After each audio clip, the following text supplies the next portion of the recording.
Constructing Frankenstein is a collaborative, digital storytelling adventure which is told using images, sound, text, and video clips. This project involves using ubiquitous computing like cell phones, cameras, laptops, and any internet device.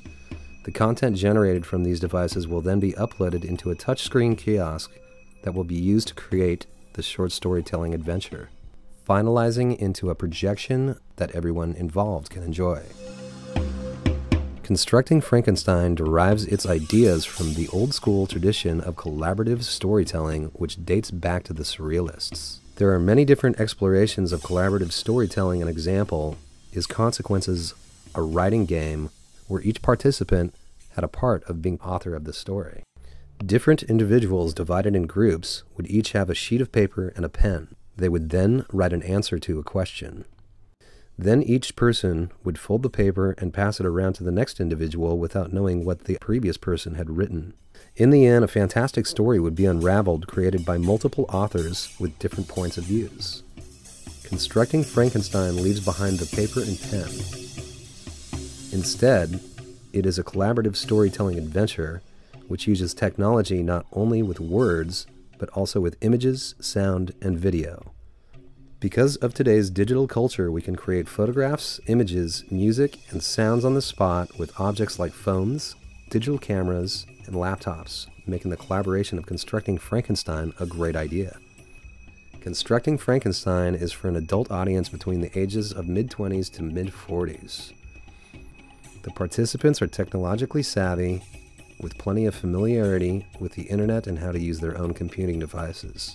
It is designed for an environment where individuals are relaxing and having a good time, such as a bar or coffee shop. The collaboration involves two different types of participants, the contributors and the interpreters. The contributors are the individuals who upload the content of images, text, sound, and short video clips as part of the collaboration.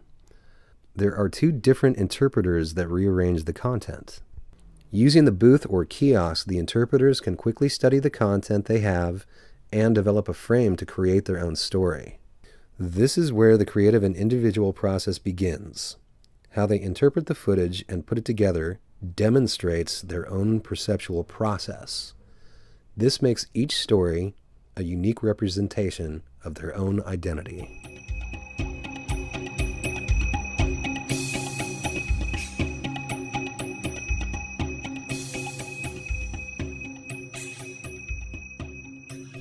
A countdown marks a startup place. Content can be uploaded using the contributors' and interpreters' own personal smartphone, laptop, or the booth or kiosk to access the online resources that contain image, sound, or video clips for use in their particular adventure. The second countdown would take place when the interpreters initiate their story building to keep momentum for constructing and sharing. First choice of collaboration, different sides of the same coin. In this scenario, the two participating interpreters would have the same theme, then separately create their own version of the theme, and the end result would be two unique stories. Second choice of collaboration, hero versus villain. In the second scenario, the two participating interpreters would use the same story theme to collaborate together. However, they would express distinct versions. One version of the story would portray the antagonist, while the other would portray the protagonist. This creates fun and intriguing stories with different outcomes.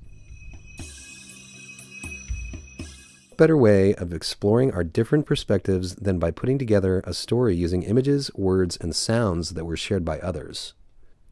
The fact that we are constantly connected to the internet, can create photographs and shoot quick videos with miniature cameras in our phones, allows the creation of collaborations such as Constructing Frankenstein.